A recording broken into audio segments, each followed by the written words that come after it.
Mantan Komandan Unit 8200 Israel akui IDF kalah telak 15-0 dari Hamas dalam Perang 7 Oktober 2023 lalu. Bahkan komandan yang bernama Yoshi Sarial itu mengakui kegagalan tersebut secara pribadi. Mengutip Tribun News pada 28 Februari, hal ini diutarakan oleh Sarial dalam sesi wawancara pada 25 Februari di Pangkalan Palmajim. Awalnya ia mengakui tanggung jawab penuhnya atas kegagalan mencegah serangan banjir Al-Aqsa 7 Oktober silam. Sarial menegaskan bahwa peristiwa 7 Oktober itu bukan sekedar kecelakaan, tapi penyakit serius yang telah menyebar di kalangan tentara. Dia menjelaskan bahwa hal terpenting adalah mengusut kegagalan mendasar militer Israel atas telaknya serangan Hamas, di mana menurutnya yang selama ini belum dilakukan secara tuntas. Tak hanya itu, bahkan Yoshi Sarial mengibaratkan pukulan telak yang diterima IDF dengan laga Barcelona versus Maccabi Haifa dalam pertandingan sepak bola, di mana kekuatan Hamas sejatinya tidak seberapa bagi IDF, namun hasilnya mengejutkan bagi kubu Israel. Sarial menggambarkan bahwa IDF menderita kekalahan telak 15-0 atas Hamas pada serangan mengejutkan 7 Oktober. Meskipun dengan intelijen dan kekuatan lapangan yang dimiliki IDF, mereka dikalahkan selama berjam-jam saja. Sarial menekankan bahwa kegagalan tetap terjadi, yang membuatnya mengakui kegagalan itu secara pribadi. Nail Barghouti, 67 tahun, menjadi tahanan politik tertua di dunia yang bebas seusai 4 dekade berada di penjara Israel. Mengutip Tribun News pada 28 Februari, Barghouti bebas pada Kamis 27 Februari 2025 pagi waktu setempat dalam gelombang 1 pertukaran sandera putaran ke-7. Laporan KBR ini menuliskan bahwa Nail Barghouti bebas setelah puluhan tahun menderita di penjara pendudukan Israel. Barghouti tercatat sebagai tahanan politik tertua di dunia menurut Guinness World Record pada tahun 2009. Ia menjadi satu di antara banyak simbol keteguhan perjuangan Palestina. Selama tahun-tahun terakhir masa tahanannya, Barghouti mengirim banyak pesan. Satu di antaranya yang terkenal dan masih diingat adalah, jika ada dunia yang bebas seperti yang mereka klaim, ia tidak akan tetap dikurung sampai hari ini. Barghouti diketahui menghabiskan total lebih dari 45 tahun berpindah-pindah di antara sel-sel penjara Israel, sehingga pembebasan Barghouti merupakan titik balik dalam sejarah perjuangan Palestina.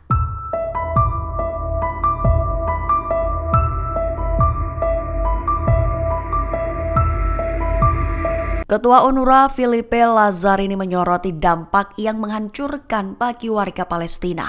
Ia menyebut bahwa tepi barat kini telah berubah menjadi medan pertempuran. Mengutip Palestine Chronicle pada 28 Februari, hal itu dikatakan oleh Lazzarini pada Rabu 26 Februari 2025. Dalam media X-nya, Lazzarini menyatakan bahwa tepi barat mengalami dampak yang mengkhawatirkan dari perang Gaza, di mana lebih dari 50 orang termasuk anak-anak dilaporkan tewas sejak operasi IDF 5 minggu lalu. Kehidupan orang-orang di tepi barat disebutnya telah berubah drastis, membawa kembali trauma dan kehilangan. Sekira 40.000 orang diklaimnya terpaksa meninggalkan rumah mereka, terutama di kamp-kamp pengungsi di utara. Kamp-kamp yang terkena dampak hancur hingga menyebabkan lebih dari 5.000 anak yang biasanya bersekolah di sekolah UNRWA telah kehilangan pendidikan. Juga beberapa di antaranya telah kehilangan akses selama lebih dari 10 minggu dari sekarang. Apalagi dikabarkannya bahwa pasien tidak dapat mengakses layanan kesehatan, keluarga terputus dari air, juga listrik, dan layanan dasar lainnya. Dengan begitu, tepi barat ditegaskan olehnya telah berubah menjadi medan perang. Lazzarini mendesak dan menyerukan agar serangan militer Israel di tepi barat segera diakhiri. Tentara Israel Divisi Gaza diklaim telah mengalami kegagalan besar dalam hal intelijen dan militer, mengakibatkan puluhan tentara IDF tewas hanya dalam hitungan jam. Mengutip Al-Mayadin pada 28 Februari, kabar itu menurut hasil investigasi Israel terhadap serangan Hamas pada 7 Oktober 2023 lalu. Telah terungkap bahwa Israel mengalami kegagalan kritis, di mana terungkap serangkaian kesalahan perhitungan serius, kelalaian operasional, dan kegagalan komando. Israel disebut telah gagal mengantisipasi skala serangan Hamas. Kala itu dalam beberapa bulan menjelang serangan, Komando Selatan Pasukan IDF menilai bahwa skenario terburuk akan melibatkan infiltrasi sekira 70 pejuang bersenjata melalui 2 titik di sepanjang perbatasan Gaza. Namun kenyataannya jauh melampaui ekspektasi karena sekira 5.000 pejuang Hamas yang menerobos pertahanan Israel.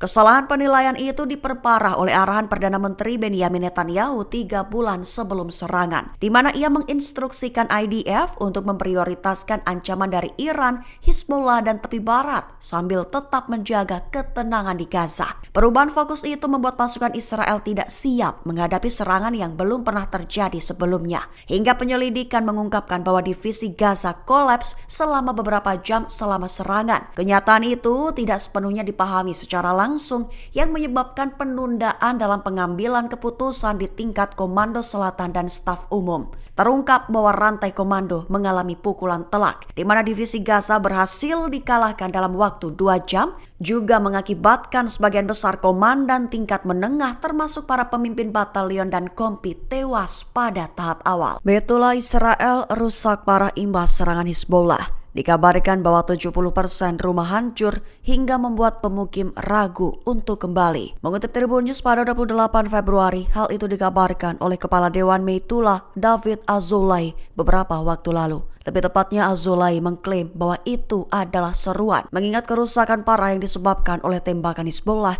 serta kehancuran yang diakibatkan oleh kehadiran pasukan Israel di rumah-rumah dan gedung-gedung publik. Dirincinya, lebih dari 70% rumah di Meitullah rusak, 50% diantaranya dalam kondisi yang sangat buruk hingga tidak dapat dihuni.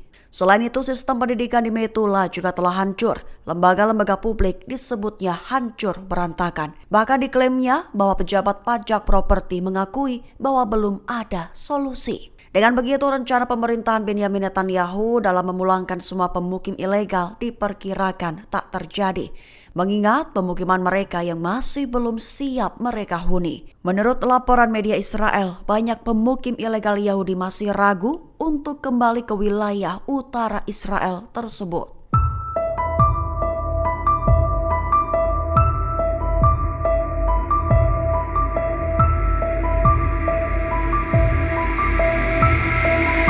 Hamas merespons hasil investigasi dari pihak Israel tentang operasi Banjir Al-Aqsa 7 Oktober 2023 lalu. Juru bicara Hamas, Hashem Kasyam, menyatakan bahwa ada pihak yang berusaha merebut kebebasan dan kemerdekaan Israel, namun pihak musuh tak merasakannya. Mengutip Tribun News pada 28 Februari, hal itu diutarakan oleh Kasyam dalam pernyataannya di Telegram resmi pada Jumat 28 Februari 2025. Perlu diketahui Israel telah memiliki hasil investigasi lengkap terkait serangan mendadak 7 Oktober 2023 silam. Hasilnya menyimpulkan bahwa pasukannya mengalami kegagalan total dalam hal pencegahan serangan. Dengan begitu, Kasyam merespons dengan menyatakan bahwa kesombongan penjajah Zionis akan terus menghalangi mereka melihat kebenaran, terkhusus dari orang-orang yang disebutnya hebat yang berusaha merebut kebebasan dan kemerdekaan Israel. Selain itu, Kasyam juga memberikan pujian dalam hal kemampuan dari Brigade Al-Qassam sayap militer Hamas, di mana bisa mengalahkan semua aparat keamanan Zionis di sejumlah markas di dekat jalur Gaza.